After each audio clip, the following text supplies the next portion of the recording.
Hello again, Year 13s. Welcome to the second episode on our time series.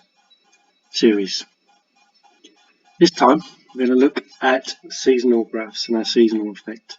On NZ Grapher, where you click on the drop down menu and select time series, 2 lines down from that you'll see an option called seasonal effect. If you select that, you'll get a graph on your screen like the one I've got on my screen here.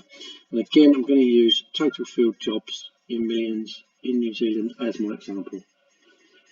Right, what NZ Grapher is doing is it is taking our year values. I'm going to ignore 2004 because we've only got half a year for that. So for 2005, the data for 2005 looks like that, and NZ Grapher is taking it and it is plotting it as a single line on a graph like this, and it is then taking the data for 2006, this line here, and it's plotting it on the same axis so that we can compare across time. The 2006 graph, and it's doing, and so on. It's doing that for every single year, and plotting all the lines on one graph like that, so we can see for each year some seasonal patterns there. On the second graph, what's happening in this one is that it is taking the mean for each month. So it's taking all the total field jobs in New Zealand from each year for January and working out the mean for January and plotting that point there. He's then working out the mean for February and plotting that point there. So this dark black line here on this graph is the mean total field jobs for each month for the full course of our data, those 92 months. The dashed line across the middle here on 0 represents our trend line. So that's our trend line. And then we can look at how far above or below the trend line we are. Okay, our analysis for the seasonal graphs then.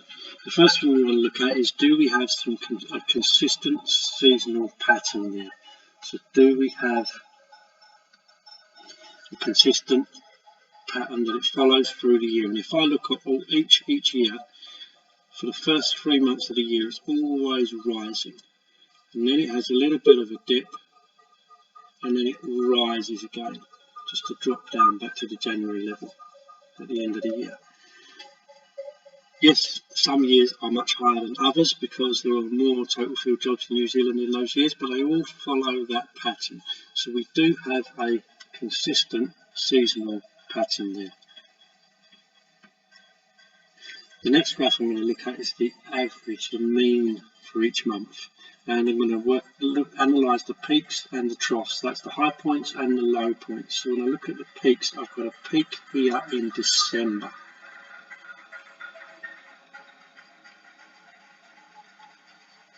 And that value there in NZ Grapher, if you hover your cursor just above that point, it will tell you the value, okay? Obviously I'm not in NZ Grapher at the moment, so it's not going to do it for me, but that will when you're in NZ Grapher. And that value is 0.05 million. So in December, we have an average of 0.05 million field jobs in New Zealand above the trend. And the trough we've got down here is in January, and that figure as well, when I hovered above it in NZ Grapher, gave me the same value, 0.05 million, but that's negative, that's below the trend. So we have, in January we have 0.05 million field jobs in New Zealand below the trend. Right, how do we write this up then?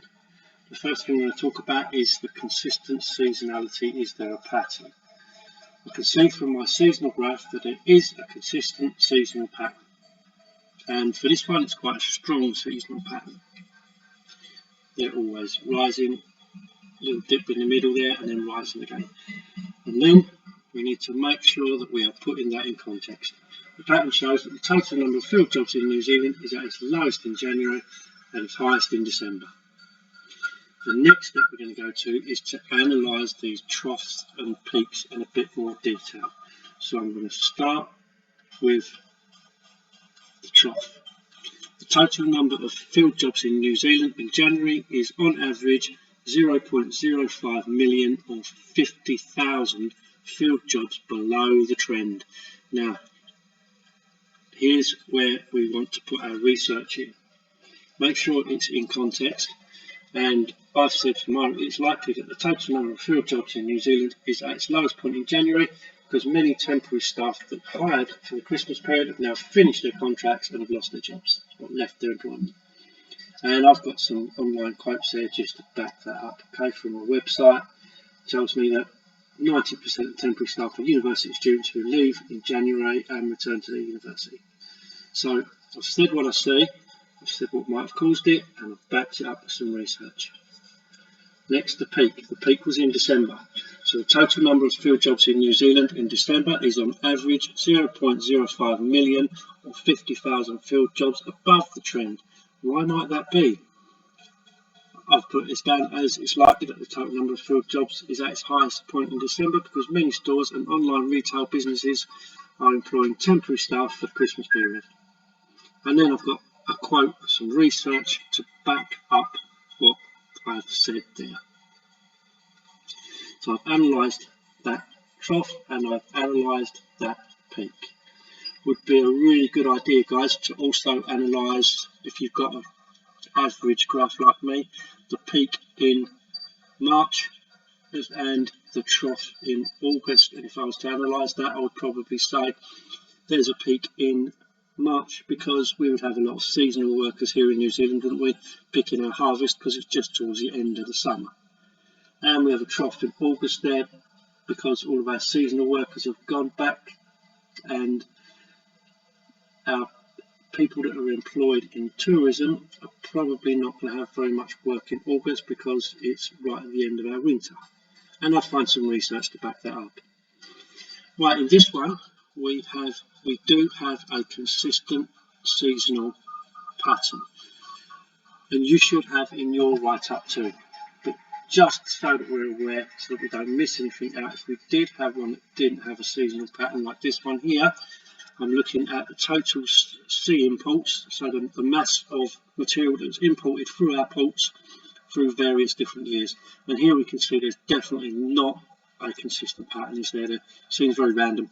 So my seasonal graph shows that there is no consistent seasonal pattern. This means that the goods that arrive in New Zealand via the seaports do not have any consistent arrival pattern.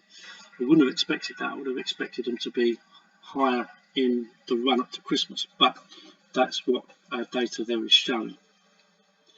Now, for yours, you will have a consistent pattern because otherwise you're not going to have very much to talk about in your analysis. Okay? Thank you. See you next time.